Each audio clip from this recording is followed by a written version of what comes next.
avait préparé un enseignement qu'on nous a apporté jeudi. Par circonstances, nous n'avons pas pu faire notre réunion. Donc du coup, je trouvais que ce matin, c'est un culte d'adoration, mais je n'avais pas spécialement d'autres messages. Et puis je pense que c'est bon de toujours demeurer dans l'enseignement, de découvrir des choses, d'apprendre des choses. Donc ça ne va pas être quelque chose qui va peut-être booster votre foi, ou que la parole de Dieu, elle est toujours là pour nous pousser vers l'avant. Ça va être surtout un message qui va vous aider à comprendre des choses. Et le thème de cet enseignement, c'est comprendre la création, comprendre qui est Dieu et comprendre qui est Jésus. Entrer dans des domaines, on va dire, spirituels de la parole, qui nous donnent à comprendre aussi qu'est-ce que la création, comment Dieu agit, qui est Dieu, essayer de comprendre qui est Dieu et savoir aussi qui est Jésus, qui est le Saint-Esprit, savoir faire la différence entre ces choses-là, puis connaître toute la profondeur et la grandeur de Dieu. Donc nous allons lire dans l'évangile de Jean, pour comprendre qui est Dieu. Évangile de Jean, chapitre 4.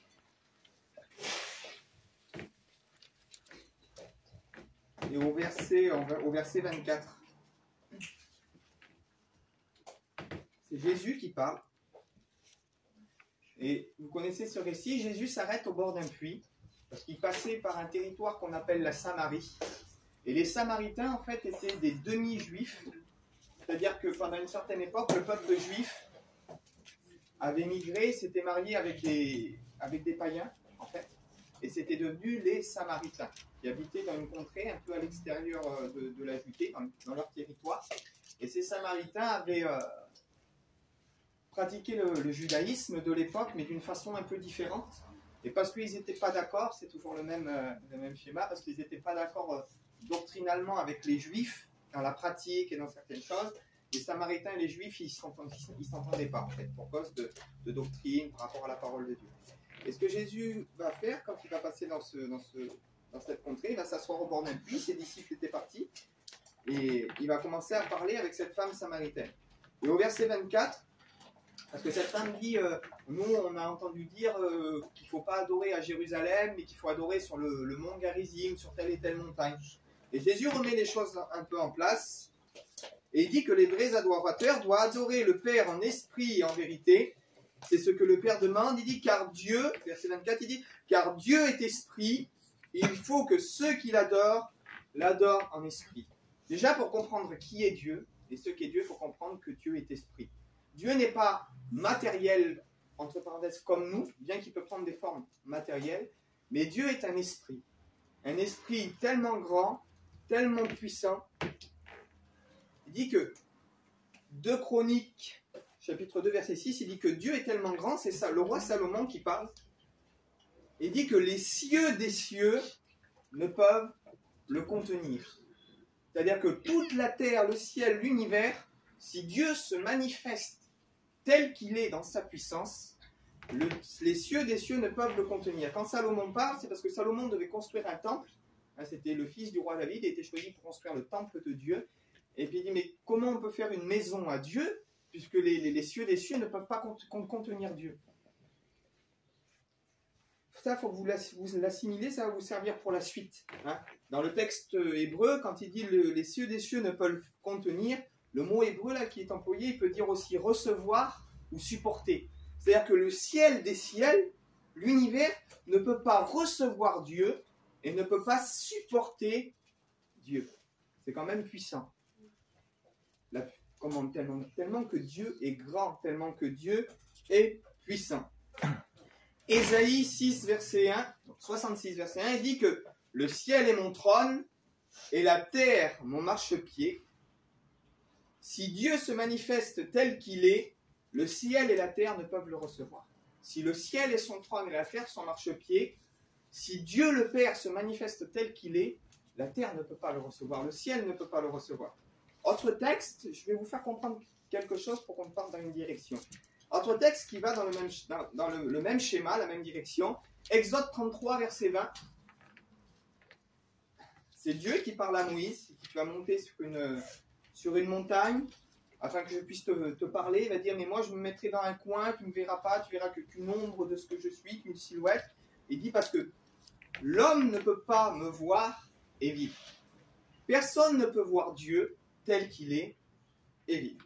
Donc si nous partons du principe, que Dieu est esprit, que le ciel des cieux ne peuvent le contenir, que le ciel est son trône, la terre son marchepied, et que personne ne peut voir Dieu et vivre, comment nous subsistons en réalité aujourd'hui? Et pour comprendre comment la création s'est engendrée, comment Dieu agit, à quoi sert Jésus, à quoi sert le Messie, à quoi sert le Christ, parce que le Christ a une utilité bien précise. Dieu a envoyé son Fils pour quelque chose de précis. Pour comprendre tout cela, il nous faut revenir au commencement. Et vous allez comprendre là, qu'est-ce que la création. Genèse 1, verset 1, il nous est dit, au commencement, Dieu créa le ciel et la terre. Au commencement, Dieu créa le ciel et la terre. La traduction au littéral, dans l'hébreu, ça se dit Bereshit, Elohim, bara. Et dans le mot Bereshit, c'est bien plus que le commencement, c'est à l'intérieur d'un commencement. Alors, comment vous faire comprendre? C'est quelque chose de très simple. Nous repartons du principe où si Dieu remplit l'univers, si Dieu est tellement grand que les cieux des cieux ne peuvent le contenir, Dieu c'est cette bouteille.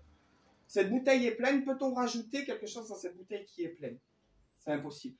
Donc comment notre univers, nous aujourd'hui, comment nous subsistons, comment Dieu a engendré la vie, comment Dieu a engendré notre univers? Ben, c'est tout simple. En plus j'ai soif, ça tombe bien.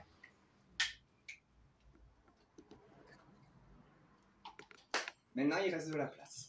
Dieu s'est diminué lui-même, c'est pour ça qu'il est écrit à l'intérieur d'un commencement.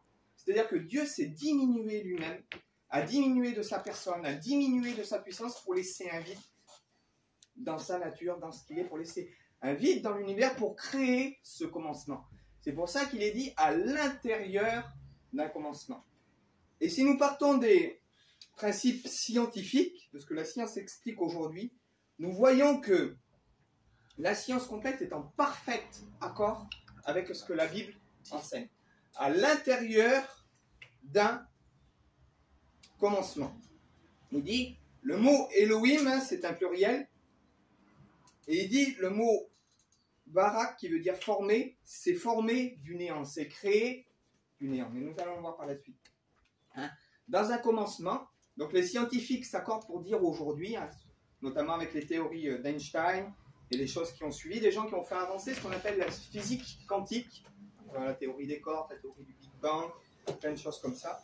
Mais je vais être très simple et vous allez comprendre que la science d'aujourd'hui ne contredit en aucunement la création, ne contredit en aucunement la Bible. Pour dire qu'il y a un commencement, les scientifiques appellent ça le point zéro. C'est-à-dire que tous les scientifiques sont d'accord aujourd'hui pour dire qu'il y a eu un instant zéro, un point zéro, c'est-à-dire l'instant zéro, c'est-à-dire avant cet instant-là, les gens ne savent pas ce qu'il y avait en réalité. Avant que l'instant zéro se produise, c'était le néant, c'était le vide, il n'y avait rien. Et de cet instant zéro,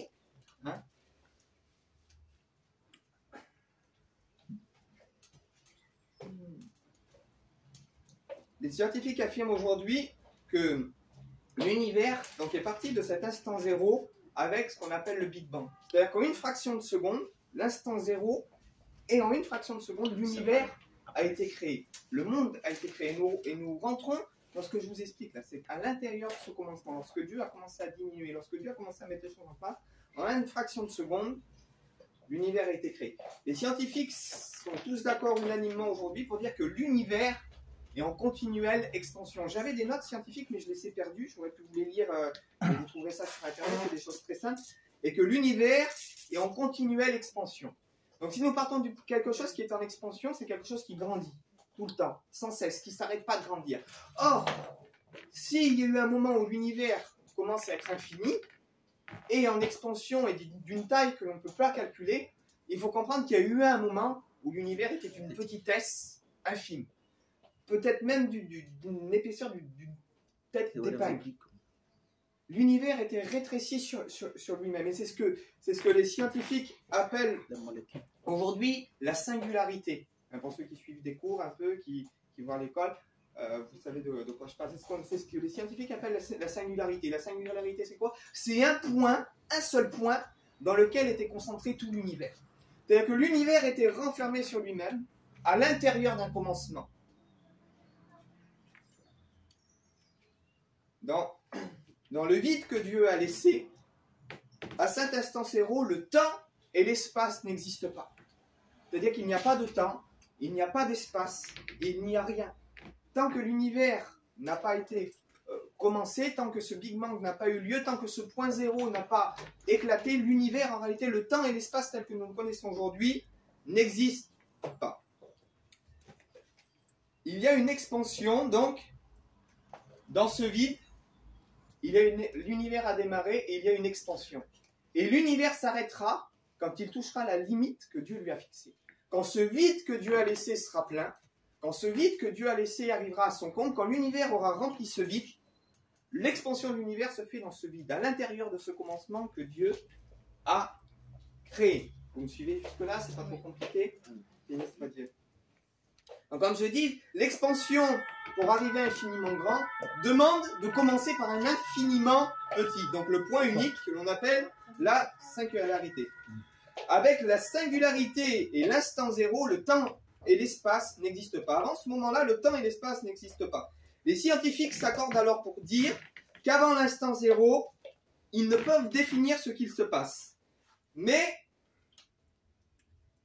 il y a des théories qui émergent, beaucoup de théories. On dit qu'avant l'instant zéro, il dit qu'au départ, il y avait ce qu'on appelle l'information. L'information comme un code qui régit l'univers. Il n'y avait rien pour que cet instant zéro, cette singularité vienne en expansion. Quand ils font des calculs, c'est une chance sur... ils ne peuvent même pas le dire tellement que c'est grand. Tellement... Il n'y avait rien pour que cette chose-là se produise en réalité. Les chances étaient infimes. Et ils disent qu'avant ça, la seule chose qui pouvait exister, et même encore aujourd'hui, que l'univers est régi par ce qu'on appelle un code, par ce qu'on appelle des chiffres, et c'est le principe de la physique quantique. C'est d'expliquer par une logique, un mathématique et scientifique, les origines de l'univers. Aucune raison connue pour que le Big Bang se produise et parte en expansion. Donc, comme je le dis, les scientifiques extrapolent des hypothèses en imaginant qu'avant le Big Bang, il n'y avait que l'information. Donc, loi mathématique qui régit l'univers. Vous pouvez écouter un peu les études des frères Bogdanov, un livre qui est intéressant, ça s'appelle La formule de Dieu. Ils prennent les plantes, les flocons de neige et tout, et ils prouvent par A plus B qu'il y a une formule mathématique dans tout. Tous les flocons de neige que vous examinerez au microscope ont tous 6 branches en forme, et pourtant ils sont tous différents. Qui a ordonné qu'un flocon de neige devrait avoir 6 branches? Pourquoi pas 7? Pourquoi on n'en retrouve pas avec 4 branches? Pourquoi on ne retrouve pas des flocons de neige différents? On peut prendre une poignée et les dissocier un par un. Tous les flocons de neige sont constitués de la même façon, et pourtant ils ont tous des différences. Et ils disent que c'est un code qui régit l'univers comme ça, dans le moindre flocon de neige, dans la moindre fleur. Et ça revient exactement avec ce que la Bible nous enseigne. Ce qui au départ était l'information, que nous dit Jean 1, verset 1, il nous dit qu'au commencement était la parole, et là que la parole était avec Dieu et que la parole était Dieu. On peut traduire, dans le mot grec, ça se dit logos. Et le logos, c'est plus que la parole, c'est la parole créatrice, c'est la parole qui donne la vie. C'est lorsque Dieu a parlé, c'est cette information-là qu'il y avait à l'origine de l'univers. L'origine qu'il y avait à l'information qui est à l'origine de l'univers n'est autre que la parole de Dieu.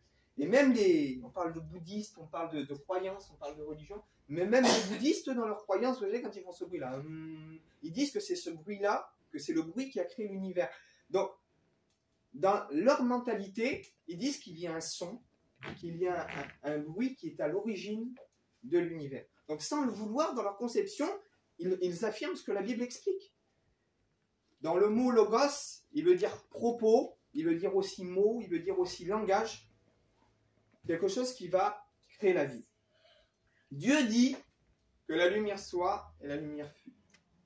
Le son qui a créé l'univers, la parole qui a créé l'univers, à l'intérieur d'un commencement. Quand Dieu envoie l'information, c'est ce qui régit l'univers. Dans un commencement, Dieu a régi l'univers. Alors pourquoi je vous explique tout ça? On va y venir à la suite, parce que cette information est très utile. Parce que si nous disons que Dieu est tellement grand que les cieux des cieux ne peuvent le contenir, que le ciel est sans toit, la terre sans marche, qu'il a fallu que Dieu diminue pour pouvoir créer un vide et pour pouvoir agir dans ce vide, nous voyons que Jésus-Christ est le moyen par lequel Dieu agit dans cet univers et par lequel Dieu agit dans ce vide. Parce que si Dieu se montre lui-même tel qu'il est et se manifeste tel qu'il est, le monde, l'univers ne peut pas le supporter. Le Fils, alors pas en nature mais en pouvoir, et nous voyons, Jésus dit, le Père est plus grand que moi. Donc c'est que le Père a une puissance supérieure à celle de Jésus. Et le fait que Jésus soit inférieur en puissance est une bénédiction et une force pour nous, parce que Dieu agit au travers la force de son Fils. Parce que si Dieu agirait au travers sa propre force, au travers sa manifestation de lui-même, l'univers et le monde ne pourraient pas le supporter aujourd'hui. Et à l'intérieur de ce vide, à l'intérieur de ce commencement, c'est de cette façon-là que Dieu agit. Nous allons voir maintenant la personnalité de Dieu au travers, comme je vous ai dit, la création. Donc, le mot bara, c'est formé du néant, formé de quelque chose qui n'existe pas. Dans un commencement, on peut dire comme ça, dans un commencement, Elohim, ça ne veut pas dire vraiment Dieu, ça veut dire les puissances. Parce que le mot El veut dire puissant. Et quand on dit Elohim, tout ce qu'on dit avec le mot im à la fin, ça devient un pluriel. Par exemple, en hébreu, le ciel, ça se dit Shamaï, c'est le ciel. Et si on dit Shamaïm, c'est les cieux. Vous comprenez? Donc si je dis El, ça veut dire la puissance. Si je dis Elohim, ça veut dire les puissances. Ça devient un pluriel. Comment se fait-il?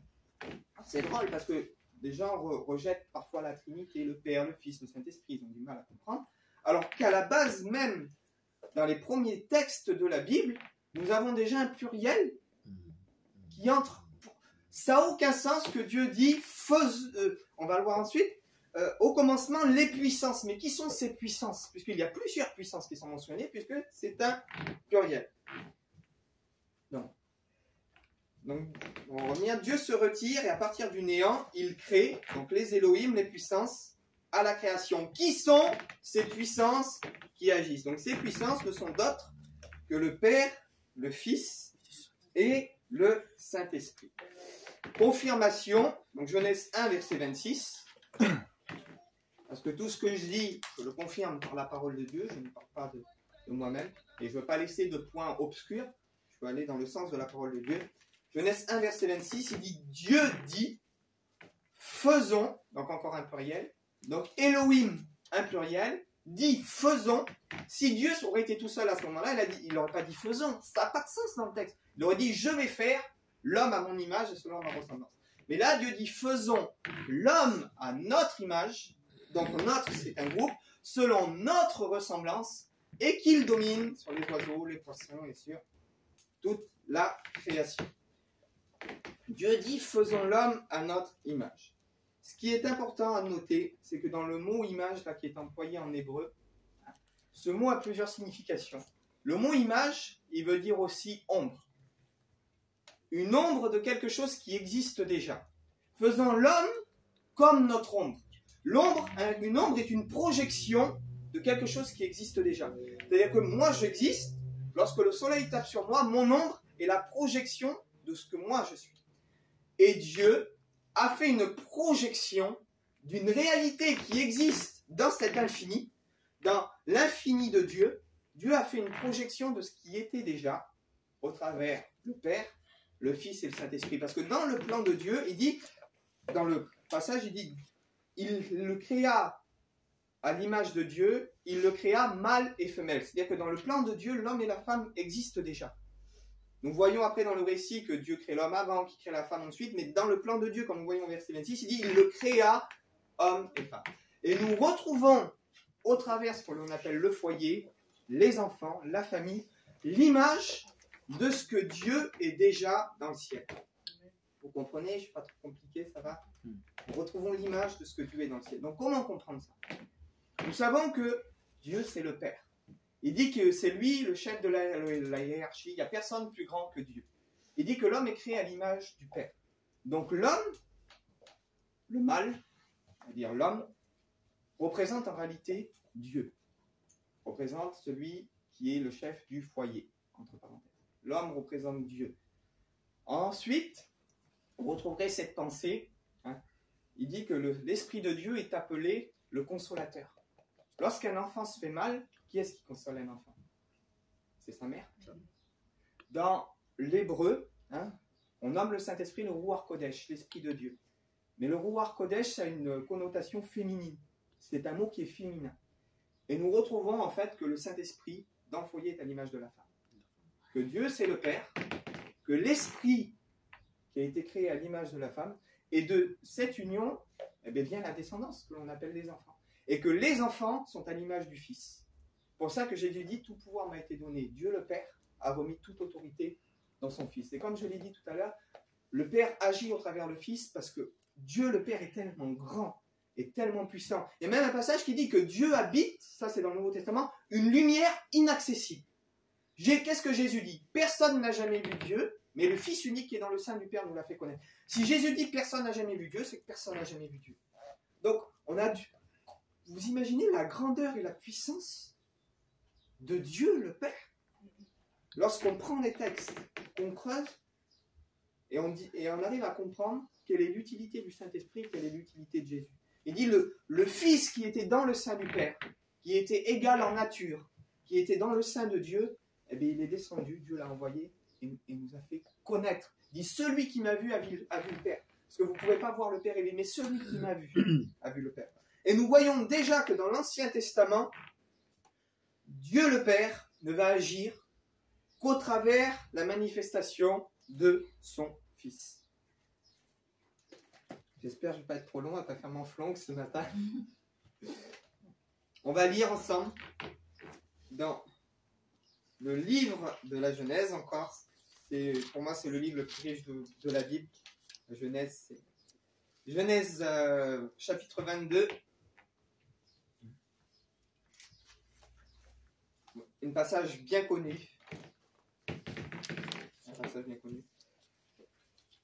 Genèse chapitre 22 au verset 1.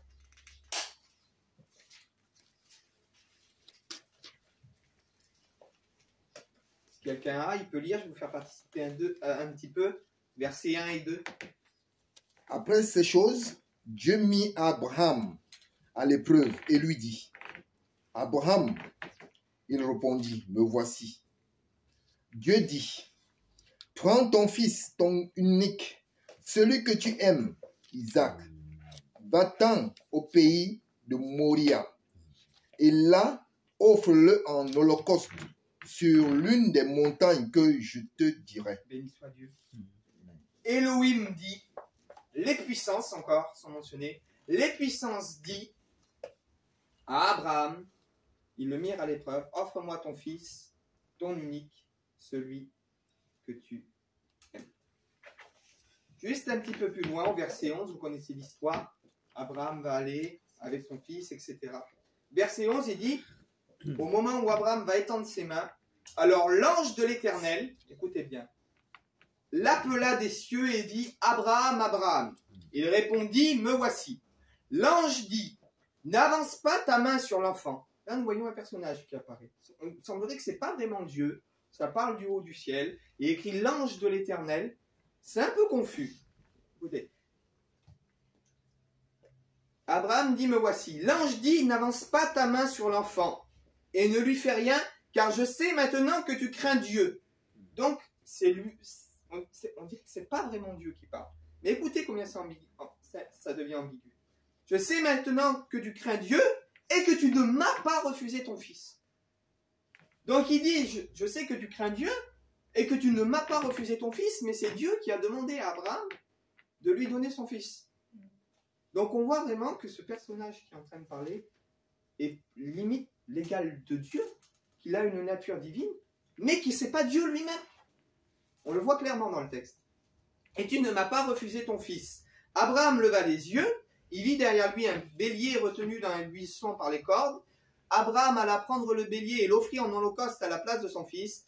Abraham donna à ce lieu le nom de Yahvé-Jiré, c'est pourquoi on dira aujourd'hui à la montagne de l'Éternel, l'Éternel sera pourvu. L'ange dans l'Éternel appela une seconde fois Abraham des cieux, et lui dit, je le jure par moi-même, parole de l'Éternel, donc c'est l'ange de l'Éternel qui appelle, mais il le jure par lui-même en disant parole de l'Éternel. parce que tu as fait cela, que tu ne m'as pas refusé ton fils, ton unique, je te bénirai. C'est l'ange de l'Éternel qui parle. Je te multiplierai, et je multiplierai ta postérité comme les étoiles du ciel et comme le sable de la mer. Donc à un moment c'est Dieu, à un moment c'est l'ange de l'Éternel. Semblerait-il que ces deux personnages, entre Dieu et l'ange de l'Éternel, ça se mélange. Je vais vous dire que ce personnage qui apparaît, qui a l'autorité de Dieu, même dans le livre des Hébreux, chapitre 6 au verset 13, il dit « Ne pouvant jurer », on retrouve le même passage, par quelqu'un de plus grand que lui. C'est Dieu qui jure par lui-même, alors que c'est l'ange de l'Éternel qui parle. Et comme je vous ai dit, nous voyons cette route que Dieu a tracée au travers de son Fils. Dieu est en train d'agir, ce personnage que l'on appelle l'ange de l'Éternel, on appelle ça une Christophanie, c'est une apparition du Messie, sans qu'il soit manifesté en chair. C'est pas encore Jésus, on ne peut pas dire que c'est Jésus, parce que Jésus, c'est le Messie qui a été manifesté en chair. On l'a appelé Jésus. Mais cette âme que Dieu et qui est auprès de Dieu, le Messie qui est déjà auprès de Dieu, est déjà en train de se manifester et de travailler. Dieu est en train de travailler et d'agir au travers son Fils. Et là, on comprend l'utilité qu'a Jésus. Pourquoi c'est Jésus qui agit? On en revient à ce principe, et c'est ça que vous devez comprendre. Personne ne peut voir Dieu et vivre. Personne ne peut voir le Père et vivre. Et chaque fois que vous verrez Dieu agir, que ce soit dans l'Ancien ou dans le Nouveau Testament, c'est toujours par l'intermédiaire du Saint-Esprit ou de son Fils. Parce que Dieu lui-même tel qu'il est, on ne peut pas le supporter, on ne peut pas le voir. On va lire un autre passage, on va lire 3 passages qui prouvent ce que j'avance. Juge, chapitre 13. Donc je vous remets un peu le contexte, c'est l'histoire de Samson. Hein. Dieu va aller vers un homme qu'on appelle Manouach. Manouach, c'est ça, Manouach. Et il va annoncer la venue de quelqu'un parce que sa femme était stérile, il va lui faire une promesse. Et puis nous savons qu'il y a par la suite la naissance de Samson. Au verset 16, il dit que l'ange de l'Éternel répondit à Manouach, « Quand tu me retiendras, je ne mangerai pas de ton mets. » Parce que Manouach avait fait un sacrifice pour l'Éternel, pour cet ange. Parce qu'au départ, Manouach pense que c'est qu'un simple ange.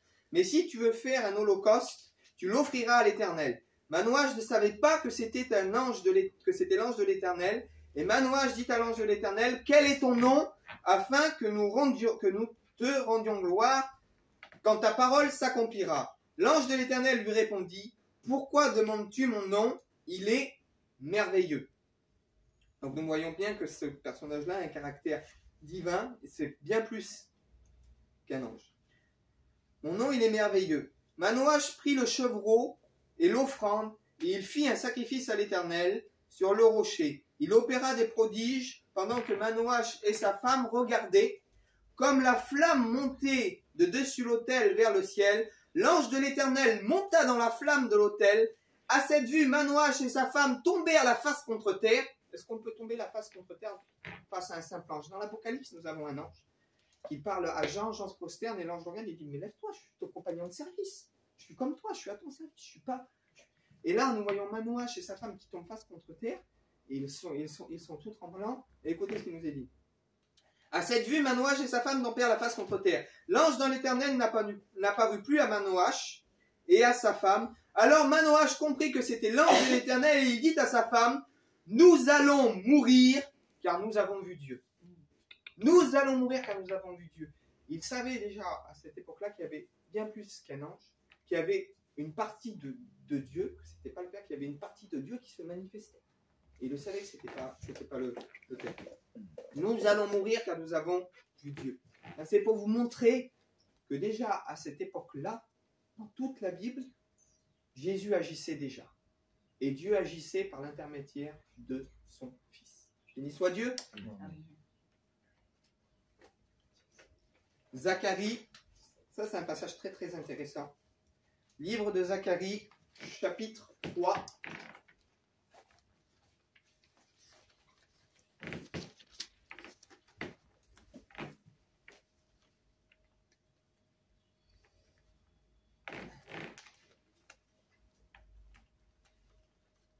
Il me fit voir Josué, le souverain sacrificateur. Zacharie, c'est juste avant, c'est dans les derniers prophètes. C'est juste avant Malachie. C'est l'avant-dernier prophète. Zacharie 3. Je vous laisse le temps de trouver, parce que je vois qu'il y en a qui veulent suivre la lecture.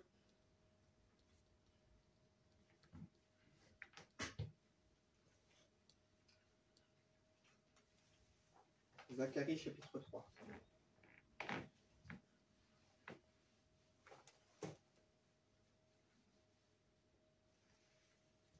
Je vais prendre la lecture avec vous. Il me fit voir Josué, le souverain sacrificateur, debout devant l'ange de l'Éternel. Donc debout devant l'ange de l'Éternel. Nous revoyons ce personnage. Et Satan qui se tenait à sa droite pour l'accuser. L'Éternel dit à Satan que l'Éternel te réprime. L'ange de l'Éternel se mit à parler. Il est appelé l'Éternel. Et l'Éternel dit à Satan que l'Éternel te réprime. Ce passage-là, c'est comme si je dirais « Et la lame dit à Satan que la lame te réprime ». Ça n'a pas de sens. Si je suis seul et s'il n'y a que moi qui agis, ce passage n'a pas de sens. Vous comprenez? Donc voyons vraiment que c'est l'ange de l'Éternel qui parle, et il parle de l'autorité de son Père. Et Jésus est en train de dire, l'ange de l'Éternel est en train de dire « Moi l'Éternel je parle, mais que l'Éternel, celui qui est au-dessus de moi, te réprime. » Comprenez le sens, écoutez bien. Te réprime, Satan. Lui qui a choisi Jérusalem, n'est-ce pas là un tison arraché du feu? Or, Josué était couvert de vêtements sales. Donc ça, c'est le symbole du péché. Et il se tenait debout devant l'ange. L'ange, prenant la parole, dit à ceux qui étaient devant lui, ôtez-lui les vêtements sales. Puis il dit à Josué, vois, je t'enlève ton iniquité, je te revêts d'habits de fête, je dis que l'on mette sur ta tête un turban. Puis, ils mirent un turban pur sur sa tête, et ils lui mirent des vêtements, et l'ange de l'Éternel était là. L'ange de l'Éternel dit qu'on lui enlève ses vêtements sales. Aujourd'hui, jette ton iniquité. Qui a le pouvoir de pardonner les péchés? Est-ce qu'un ange peut dire jette ton iniquité? Est-ce qu'un ange a le pouvoir d'ôter les péchés? Non. Donc vous voyez bien que ce personnage qui est là, il a appelé comme un ange. Le mot ange veut dire messager et serviteur. Jésus, qu'est-ce qu'il dit? Il dit, je ne suis pas venu pour être servi, mais je suis venu pour servir. Vous imaginez, alors quand je le réalise en même temps que vous, des fois moi je réalise la parole de Dieu aussi, que Jésus est venu pour nous servir. Des fois on n'a pas cette conception. On dit, Seigneur, je vais te servir. Jésus est venu aussi pour te servir. Jésus est venu pour te servir. Jésus est venu pour pardonner ton péché. Jésus est venu pour te supporter. Jésus est venu pour te donner la vie. Jésus est venu pour ton service. Le Christ est venu pour ton service, pour ôter ton péché. Amen. On dit toujours, Seigneur, je donne. Mais qu'est-ce qu'on donne à Dieu? Il est venu pour notre service. Il dit, j'ai ce passage qui me vient, et puis c'est un passage qui est puissant, vous connaissez aussi. Il dit que Jésus va mettre le comble à son amour pour ses disciples après avoir soupé, et c'est à ce moment-là qu'il leur lave les pieds. Alors, c'est étrange, est-ce que c'est pas écrit que quand il se donne à la croix, il va mettre le comble à son amour, mais que quand il va laver les pieds de ses disciples, il va mettre le comble à son amour? Parce que, vous savez, Jésus a donné sa vie, il a souffert, il n'y a pas de problème. Mais, vous savez, il y a la souffrance physique, mais il y a aussi une souffrance spirituelle, entre guillemets. Et pourquoi ça prouve l'amour de Jésus lorsqu'il va laver le pied de ses disciples? Parce qu'il faut être un homme humble. Il faut être un vrai serviteur, se mettre à genoux et laver les pieds de quelqu'un. Il faut être un vrai serviteur. On peut voir peut-être des fois des gens qui donnent peut-être leur vie pour un enfant. Alors je ne dis pas que ce que Jésus a fait, c'est aussi simple que ça. C'est pour faire comprendre. Et peut-être que les gens qui donnent la vie pour leur enfant ne seraient pas capables de laver les pieds de quelqu'un. Parce que dans leur orgueil ou dans leur chose, ce serait trop rabaissant pour eux. Il y a des gens qui préféreraient mourir, ce serait moins rabaissant de mourir que de se mettre à genoux et laver les pieds de quelqu'un. Vous comprenez? Il mit le comble à son amour pour eux. Jésus a été à notre service. Jésus a été à notre service.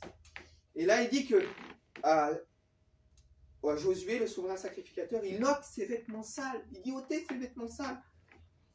Comme je dis, et je reviens encore sur ça parce que j'aime bien, je suis un amoureux de la parole de Dieu. On confronte beaucoup aujourd'hui dans les mouvements religieux la loi et la grâce.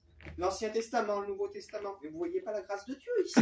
Il ôte ses vêtements sales. Jésus, il vient en personne et il lave la personne qui est là, il ôte ses vêtements sales. Moi, je ne vois pas de différence.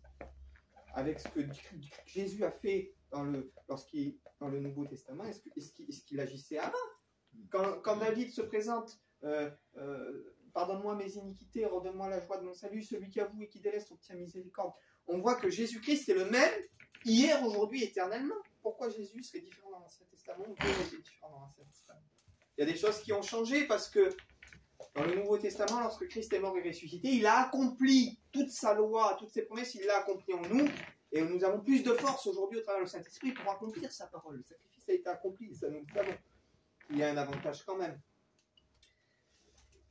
Nous allons voir que cette âme qui est là, que ce Messie qui est là, que cet ange, il a été aussi annoncé de manière charnelle, comme quoi il viendrait de manière charnelle. Prophétie de Isaïe, chapitre 9, verset 6, il nous est dit, vous connaissez, « Car un enfant nous est né, un fils nous est donné, et la domination reposera sur son épaule. On l'appellera. » Donc quand on l'appelle, c'est des... comment dire, dans un sens opposé, quelqu'un qui se drogue, des fois on va l'appeler le drogué, c'est sa personnalité, on va l'appeler l'alcoolique, on va l'appeler l'alcoolique. Et là, quand il dit on l'appellera, c'est des traits de sa personnalité. Quand on voit quelqu'un de gentil, ah oui, lui là qui est si gentil, là c'est des traits de sa personnalité. On l'appellera, donc on le nommera admirable. Le mot admirable veut dire miracle, prodige, quelque chose, c'est admirable. Les gens seront en admiration devant ce qu'il fera. On l'appellera admirable. On l'appellera conseiller. Un conseiller, c'est celui qui annonce, qui donne des bons conseils, qui annonce. Et qu'est-ce que Christ a fait? Il a annoncé la bonne nouvelle, il nous a conseillé, il nous a montré le chemin à suivre. Il est venu comme une autorité, comme un enseignant, un rabbin qui a enseigné la voie de Dieu. Il nous a conseillé le chemin à suivre. Et c'est exactement ce qu'il dit. Il dit, celui qui écoute les paroles que je dis et qui les met en pratique sera semblable à un homme prudent qui a bâti sa maison sur le roc. Il a été le conseiller. On l'appellera Dieu puissant, Elohim puissant, El puissant.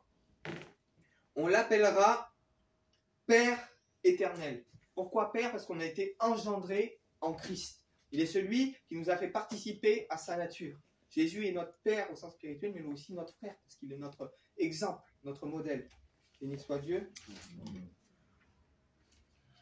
On l'appellera Prince de paix. Ça, c'est une note qui est très forte, parce que la paix en hébreu, c'est le shalom.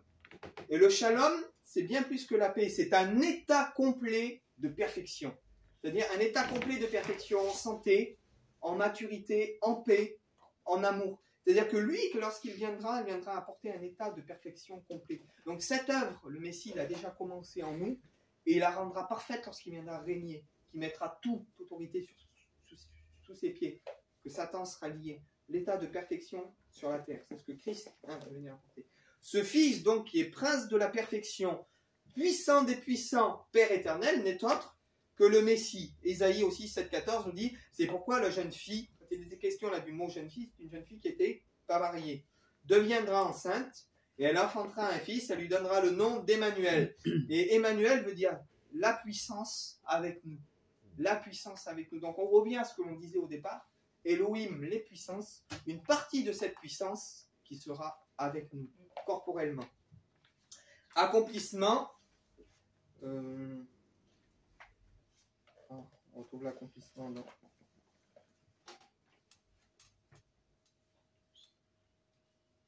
On va peut-être pas tout lire. Je pense que on va s'arrêter là. Parce qu'après, on peut... Non, on va lire encore un peu.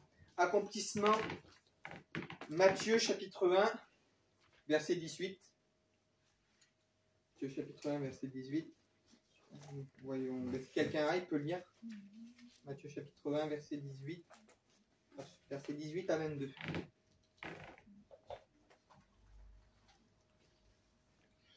Voici de quelle manière arriva la naissance de Jésus-Christ. Marie, sa mère, ayant été fiancée à Joseph, se trouva enceinte par la vertu du Saint-Esprit, avant qu'ils eussent habité ensemble.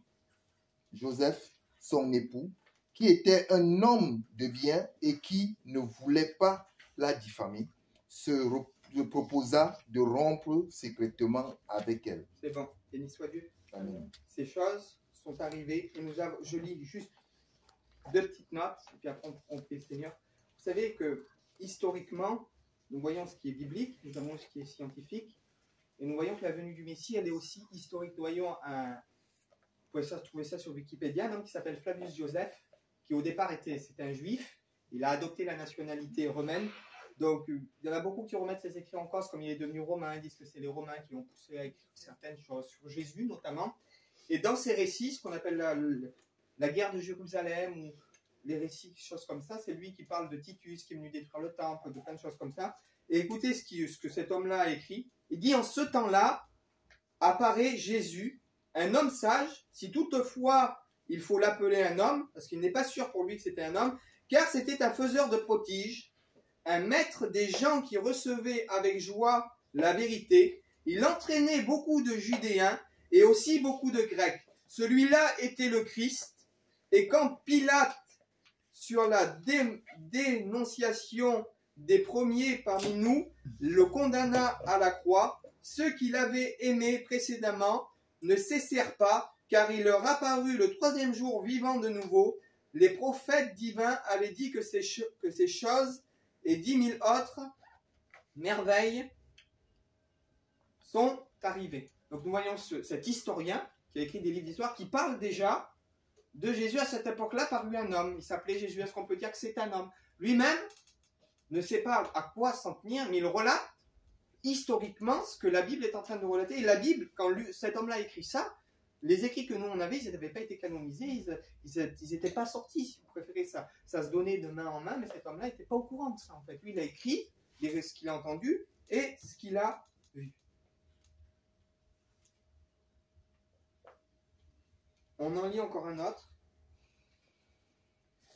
Joseph l'Hébreu parla aussi de cela dans ses livres sur la guerre des Juifs. Voilà. À cette époque-là, il y a eu un homme sage nommé Jésus. Sa conduite était bonne. Ses vertus furent connues et beaucoup de Juifs et d'autres nations firent ses disciples.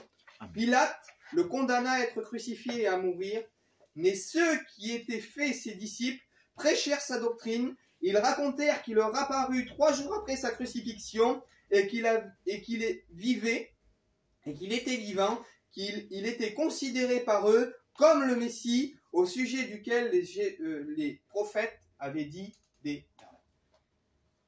Donc nous voyons aujourd'hui plus clairement, au travers ce que je vous ai apporté un éclaircissement sur la création et de quelle manière, pourquoi Dieu a permis que Jésus agisse ainsi, à quoi sert le Saint-Esprit, nous verrons aussi par la suite.